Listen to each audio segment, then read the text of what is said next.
Magandang hapon po mga Batang Maynila. Ako si Mocha Urson at narito po tayo ngayon sa Norman's Hour. Kasama po natin ang ama ng Maynila at ang birthday boy, Yorme Isko Moreno Dumagoso. Thank you, Mocha. Magandang hapon din sa iyo at sa ating mga nanay at tatay ko, mga minamahal kong lolo't lola at mga Batang Maynila, at sa mga kababayan nating OFW at immigrant sa buong mundo na may kaanak dito sa lungsod ng Maynila.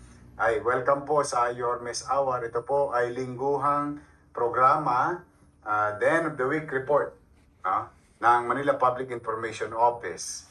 Kung saan dito po ay meron kayong makukuha mga update sa mga nagaganap at magaganap sa ating lungsod ng Maynila. At ngayon po ay full of hope. Full of hope ngayon sa Maynila. Kasi Hopia Day. Opo, ayan po, sinelebrate natin officially through the effort of our director in Manila Chinatown Affairs, Director Tony C.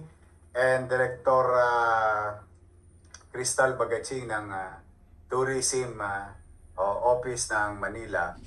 Idineklara na ang Hopia Day ngayong October 24. United Nation Day, Hopia Day sa lungsod ng Maynila. Sapagkat ang Hopia ay malapit sa puso ng ating mga kababayan Pilipino, at the same manner it started in Manila. Diyan niyo po makikita ang lahat ng mga brand ng Hopia na nagsimula rito sa ating bansa. At speaking of Hopia, kung kayo po ay naghahanap ng bigas, pwede na pong Hopia kasi may Hopiang Etnep lang. Yeah. Ito, dito ba? Etnep. Ng Engbitin. Hopia. Etnep talaga. Ang galing, Kita pa nila. Wow! Yun, Etnep na Hopia. Hindi ko alam kung pa ngayong araw lang na ito. Dahil special day. Kapeng Barako Hopia. Uy, ibang flavor po yan, Yorme. Tusok na tusok ka rito. Gising na gising ka rito. Kapeng Barakong Hopia ng Engbitin. At sa lahat ng mga dumalo, ay maraming salamat sa inyo, sa lahat ng mga Filipino-Chinese Chambers at iba pang organisasyon. Nagpapasalamat kami at saka sa mga sumali sa activities natin kanina, although umulan. Ang lakas po. Ang lakas. Pero parang binasa lang tayo, no? Tapos, alam mo, blessing yun eh. But thank you very much. Now, at least officially, every year we can celebrate the Hopia Day in the city of Manila on October 24. Baka naman. Baka naman. Meron ka dyan. Steady ka lang sa Gedli. Dami kong tinira kanina. Meron akong kinain kanina. Mocha, masarap eh. Sana all. Kasi wala kayo. Kanina yung what do you call this? May kinain akong parang longganisa. Masarap na masarap. Chorizo. Chorizo. Taiwan yata yun. Sa Carbajal. Hindi ko alam kung Mama something yung tindahan. Pero sa Carbajal siya. Masarap. Talagang maraming masarap na pagkain dito sa Binondo. Wow! Huwag kang mag-alala. Birthday ko, papainom ako. Charot. Hindi ko. Mamaya, may Oktoberfest. Ay, yes, sa Remedios Circle. Sa Remedios Circle, Malate. ang daming activities ngayon sa Maynila. Sa Malate. Opo, sa mga nanonood ngayon, ay nako, abangan ninyo po. Although na-dedicate na natin yung repainting at saka repairs and relighting of Remedios Circle, there is a 3-day activity. October 24, 25, and October 31. Puro sikat na banda ang dala ng San Miguel Corporation sa Oktoberfest. Yan po ay gaganapin dyan sa Remedios Circle, Malate. Ayan. Iwan. Ang ganda. Wow! Ano yan nung isang araw, nakakita ng multo yan yung circle. Paano? Namumutla. Bagong pintura na naman. Lahat, Yorme. dinabra. So, medyo may texture na parang rubber, tapos yung mga puno, in-uplight natin, ayun. Ganda. Kasi dumilim yung lugar na yan, saka at least bagong asfalto, yung area. Pero dyan po gagawin sa Remedios Circle, Malate, Manila, yung October Fest. Nagtatanong po, Yorme, free po all po ba yan o may entrance fee daw? Ang alam ko kasi pag Oktoberfest, mayroong parang may minimum na yadba. Pero lahat yun, consumable. Drink all you can. Ay, hindi ako sure, no, Mocha, no? Pero may pulutan na, tapos may nomo pa. Tapos may banda pa tsaka DJ. Oo. Puro sikat yung, ano mo nga, ilathala mo nga yung ano, meron ba kayong, what do you call this, Poster. poster o yung ano ng mga banda. Puro sikat po na banda, ang lalakas. Kaya I'll see you there. October 24, October 25. Sa lahat ng mga nanonood sa Metro Manila at mga taga Maynila, dito po ginanap ngayong 2025 and we're very happy to receive and to host Oktoberfest Beer and Musical Festival ng San Miguel Beer Corporation. Sa inyo. Ako, may mga kilala ako taga City Hall. Bumili na ng ticket eh. Mukhang magnonomo-nomo. Pati yung aming switcher, o yung aming direktor. Mukhang parang may binabala kayong tatlo dyan mamaya. Ay, ready na raw po sila, Yorme. Huwag kayong mag-alala. Huwag kayong naglalayo sa akin. Hindi kayo mawawalan. Hindi na sila magkakaroon.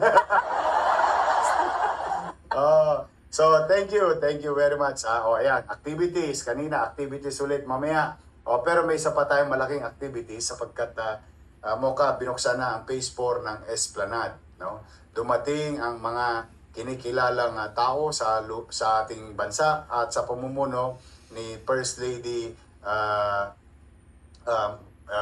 Lisa Marcos at President Bongbong Marcos. Nagpunta na sila rito sa Maynila noong opening. Nagpunta sila sa Maynila noong opening ng Esplanade na kaduktong ng Arroceros Park.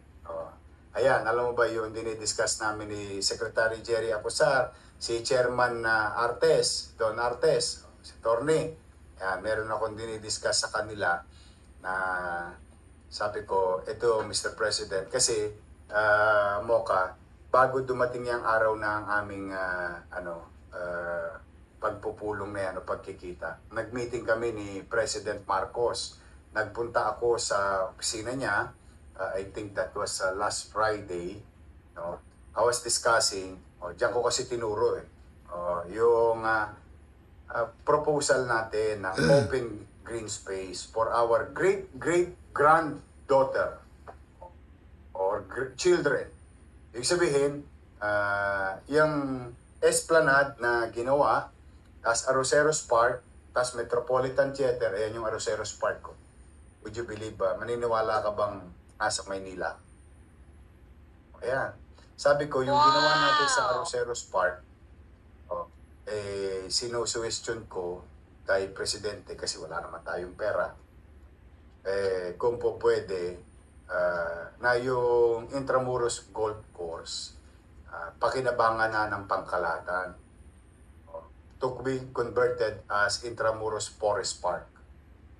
More greeneries and open green space. So that was a meeting with President Bongbong Marcos. And after that, nagulat ako Mocha na doon sa speech niya, isinama niya na yung hinihingi natin Metropolitan Theater, yung golf course na maging parang New York Central Park ang plano natin doon. Initially, papakinabangan natin yung henerasyon natin.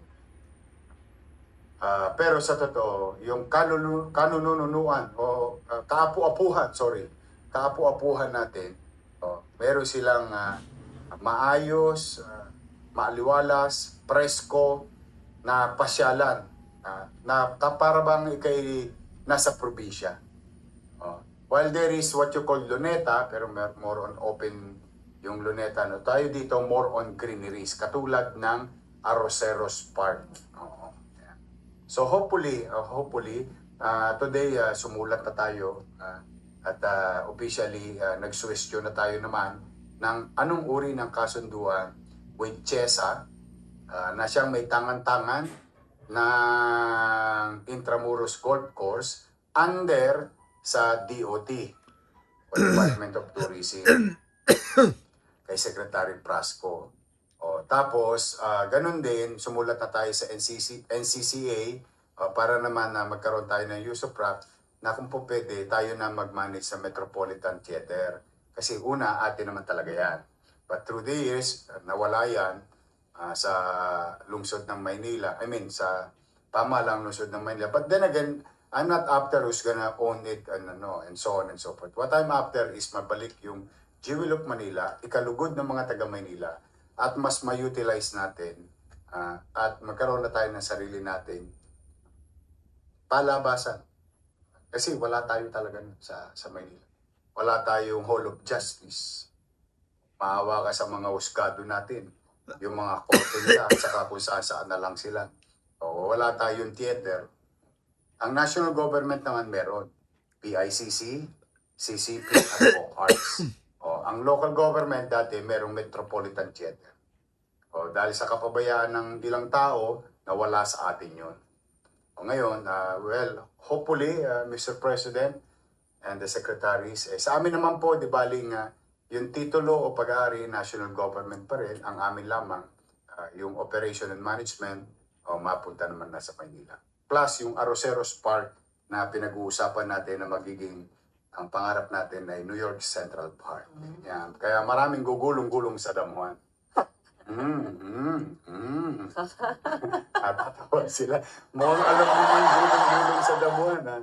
Yung may placing ka pa lang, yung manyangga ka pa. First base. Akbay. Tapos medyo ka gaganong-ganong konti sa braso. Tapos medyo ilalapit ng, gumiling ka ng kaunti. Tapos maya-maya nandoon na sa damuhan. Naglalabing-labing. Kasi gano'n naman talaga nung araw. Sa Luneta, sa Burnham Green. Doon sa may grandstand. Yung mga ninuno natin. Siyempre, wala naman na nung araw, ang hirap ng buhay, ang parke, kaligayahan ng tao. Across. Mayaman, middle class, mahirap. And these are the things that we wanted to, as city government, na irigalo. Gawin natin ngayon, para na sa ganon, yung kaapu-apuhan natin. Ano ba yan, di ba? Apo sa tuhod. Ano susunod? Apo sa talampakan. O ano pa susunod? Sa pagtaas ng talampakan. Wala na, apo sa lupa na yun. Kasi pagtaas ng talampakan, lupa na yun. Ito talaga. Kaya yan para sa mga susunod na henerasyon. Maraming henerasyon. So, yan po ang binuksan ng Esplanade. Thank you very much sa President Bongbong Marcos and First Lady Lisa Marcos at 10 ng ating mga kawani at kasama sa paglilingkod sa tourism, sa HADSI, kay Secretary Acosar, at meron tayo diyang ginawa ang MMDA na biyahiyan, yung via Pasig River na public transport. Station siya. So marami pa akong darating, hopefully cross finger lang tayo. But as you all know, hindi tayo titigil ng mangarap. Ang kulang na lang sa atin, Chapi. Chapi na lang. Pero gusto ko rin ipabatid sa inyo, yung between us, the President and I, when we were talking, they were very excited about the Intramuros Forest Park project sa Maynila. Thank you very much. Okay. Yeah, so marami pong kaabang-abang na pagpapaganda ng lungsod ng Maynila. At saka ito, good for the health. Yes po. Gusto mo ng bike lane? Yes. Gusto mo ng jogging path? Gusto rin po. Lahat yung safe. Bakit? Nasa loob ka ng Intramuros, future Intramuros Forest Park. Gusto mo mag-fishing? Meron din. Gusto mo mag-sports activity like, ano yun, yung ball? Pickleball. Yung ginawa natin doon sa Tondo? Pickleball. Pickleball. Tapos gusto mong amphitheater. Nyanga-nyanga ka doon. Manonood ka ng concert at the park. Ang wall mo, ang background mo, yung Intramuros wall. Para ka nasa Greece. Ang ganda. Para ka nasa Roma. Wow! Yup. Paparamdam natin yung mga natikman ng ilan katulad ko na napasyalan, maibigay natin sa ating mga kababayan, lalo na yung mga wala. Diba? Magkaroon sila ng ganung pasilidad. Maliwalas, malinis, at saka it would last generation. Kapangabang po yan. At tuloy po, Yorme, ang Kaagapay program, this time po sa Distrito 2. At Yes. ibigay po kayo ng tulong sa Reyna Regente Tennis Court sa barangay, at nakatanggap sila ng mga 482 na mga benepisyaryo po. Yes, ito yung second natin ng event ng pagkanda ko saan. Ito kasing Kaagapay program mo ka. Iba kasing Kaagapay as organization. Ito yung Kaagapay program. Noong mag-mayor tayo, ipinapas ako yan sa konseho ng Maynila. Sabi ko kasi, nung una kong mayor, maraming sumusulat sa akin. Nasulat, humingi ng tulong, tuition fee, minsan naputulan ng kuryente, 10 buwan na, 5 buwan na, ooperahan, ipa-bypass, ita-transplant, yung iba naman, maintenance, lalo na yung nalulungkot ako, yung katulad yung cancer, ganon. So, ako naman, as much as I can, sinasagot ko yung mga sulat. As many as, by the 1,000 ito. Okay. In fact, kasama kaya yata ni dating konsyal Apple Nieto. Nag-ikot kayo. Opo. Yung parang ganun yun. Ito, ang ginawa ko lang, kasama yung ating mga konsyal. Yan, nandiyan si konsyal Awi Sia. Yan, nandiyan dyan. Katulong natin. Si Bolong C. Si Edward Tan.